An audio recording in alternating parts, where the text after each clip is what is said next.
Welcome back, everyone. I am absolutely thrilled to welcome you to the 33rd explainer in our series of research methodology, titled Factors to be Considered When Designing a Research Study. Now, think of research design as the architectural blueprint for your big discovery. I mean, you wouldn't just start hammering wood together to build a house without a meticulously drawn set of plans, right? Well, it's the exact same thing here. You simply cannot build a solid, reliable study without a robust research design. This design dictates everything. It determines exactly what you're going to study, who you'll be studying, how you're going to collect that data, and ultimately how you'll make sense of the results. It's literally the crucial bridge that moves us from a nagging curious question all the way to a rock-solid evidence-based conclusion. So let's dive right into this. As Creswell and Preswell so brilliantly put it, research design is the ultimate connector. A study doesn't magically become scientific just because you go out there and collect a massive mountain of data. It becomes scientific when it's guided by a really clear problem, an appropriate design, and valid tools. Without that structured plan, well, a poorly designed study is just going to produce misleading findings, even if the topic itself is incredibly important. Actually, designing a study isn't just one big decision you make. It's this complex, beautifully interconnected web of choices. So, to make sense of all these choices without getting overwhelmed, we can organize 18 different design factors into 5 neat, structured phases. We'll start by laying the research foundation, then move to creating your methodological blueprint, followed by gathering and analyzing data. After that, we'll tackle ethics and practical constraints, and finally, reporting your findings. Okay, starting off with Phase 1, laying the research foundation. This is where we set the stage and truly anchor our study. Like I mentioned earlier with that house metaphor, a research house built without a rock-solid foundation is pretty much guaranteed to collapse the second it faces any real scrutiny from other scholars. So what actually goes into this foundation? Well, we follow a very natural progression here. Step 1 is to clarify the research problem. Look, if your problem is super vague, like if you just say, I want to study education, your study instantly becomes this totally unfocused fishing expedition.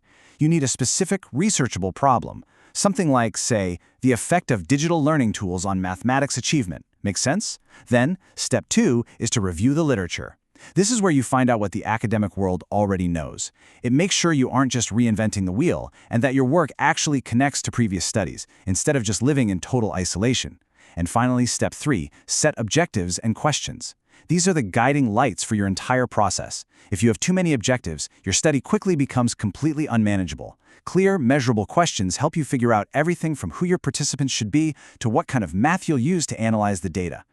While we're still in this foundational phase, we absolutely have to talk about establishing your theoretical and conceptual frameworks. Think of a framework as providing the intellectual bedrock of your investigation. It clarifies all those hidden assumptions you might be bringing into the research, and it connects your very specific study to much broader, grander scholarly ideas. For example, let's say you're studying how kids learn in groups. Anchoring that in Bandura's social learning theory helps explain exactly why you're looking at certain variables and how they're connected to each other. Without a framework like this, a study usually just ends up feeling overly descriptive and totally disconnected from the wider academic conversation. Moving right along to Phase 2, your methodological blueprint. So if Phase 1 was pouring the concrete, Phase 2 is framing the walls and the support beams. The very first major architectural decision you have to make here is choosing between a quantitative and a qualitative approach, or, perhaps deciding to mix the two together. The absolutely crucial thing to remember is that this single choice dictates literally all the subsequent steps in your research design. If you're out there testing hypotheses and your goal is to generalize findings using hard numerical data, you are definitely on the quantitative side. But if you want to really explore complex phenomena, understand deep, messy human experiences, and gather words and layered meanings, well, then you're taking a qualitative approach. Choosing the wrong approach at this stage can fundamentally cripple your entire study right from the get-go. Once that approach is locked in, you've got to identify and meticulously control your variables. A variable is just any characteristic that can, vary. Let's break this down using a really clear, relatable example.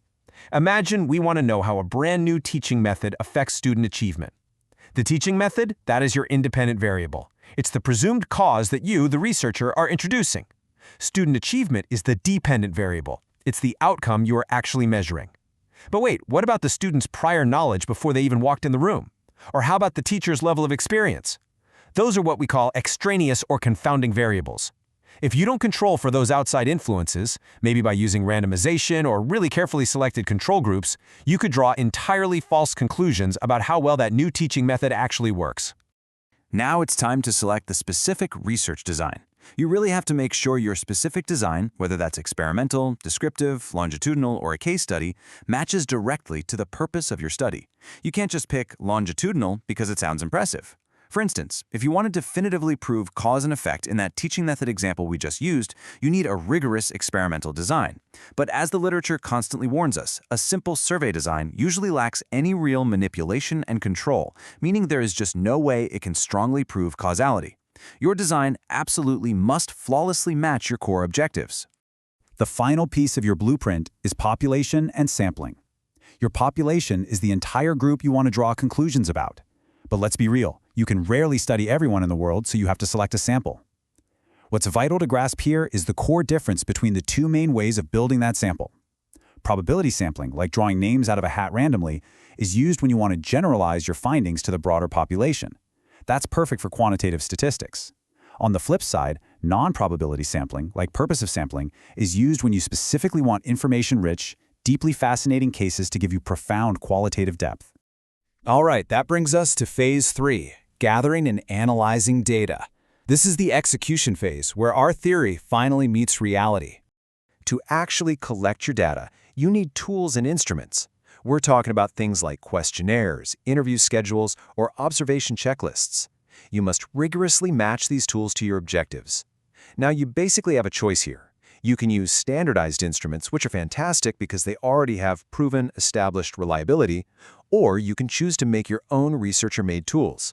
But a quick warning, if you make your own tool, it must be rigorously reviewed and pilot-tested first. Think about it.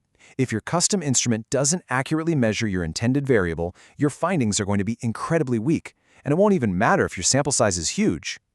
Speaking of these tools, they absolutely must possess two critical qualities. The first one is reliability. Reliability is all about the consistency or the dependability of a measurement. Think of a bathroom scale. If you step on it and it consistently weighs you exactly 5 pounds heavier every single day, well, it is highly reliable, even if it's technically wrong. If you measured the exact same thing under similar conditions, a reliable instrument is going to spit out similar results over time. It is the absolute bedrock of dependable data.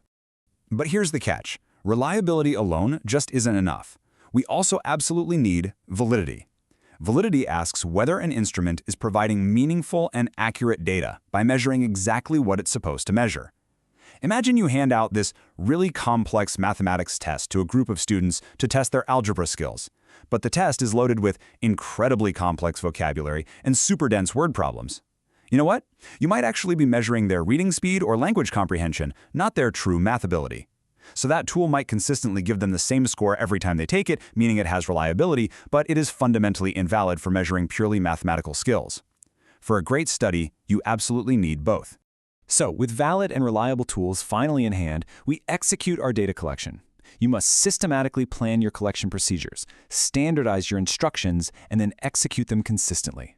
Honestly, before you even begin, you need to decide exactly where your interviews are going to happen, whether they're being recorded, and precisely how your questionnaires are being handed out.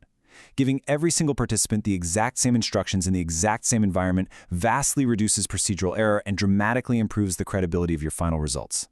And please, whatever you do, don't just go out and collect mountains of data and tell yourself, oh, I'll figure out what to do with it later. That is a complete recipe for disaster.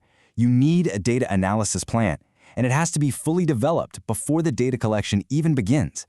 If you're doing quantitative work, map out your descriptive or inferential statistics early on so you know with absolute certainty you're collecting the right numerical data. For qualitative work, plan out your transcription processes, your coding strategies, and how you'll develop themes. Mapping this whole shebang out early ensures the data you gather can actually answer those research questions you pose way back in phase 1. Let's move on to phase 4, ethics and practical constraints. I like to call this a reality check phase. Look, a study that completely ignores ethics just cannot be considered good research, period. Whenever we are dealing with human participants, we have to demand strict ethical standards. This means gaining fully informed consent, ensuring absolute confidentiality, and providing unwavering protection from physical or psychological harm. The Belmont Report gives us 3 absolute golden principles to guide this: respect for persons, beneficence, which essentially means actively maximizing the benefits while minimizing any harms, and justice. Ethical planning is never an afterthought. It's a non-negotiable part of responsible scholarship. Now, I want to pause and ask you a slightly jarring question. Is your study actually possible? It's kind of a tough question to face, but it forces us to evaluate the real-world feasibility of our design.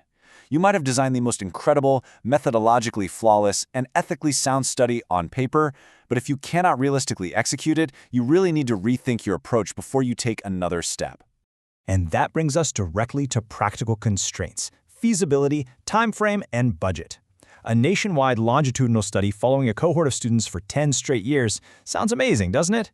But if you're a sole researcher with very limited time, zero budget for cross-country travel, and no technical access to massive data tracking systems, well, it's just not feasible. You might have to pivot to a smaller-scale, cross-sectional study focusing on local schools right in your own city. And let me be very clear here, a feasible design isn't a weak design, it's a realistic one.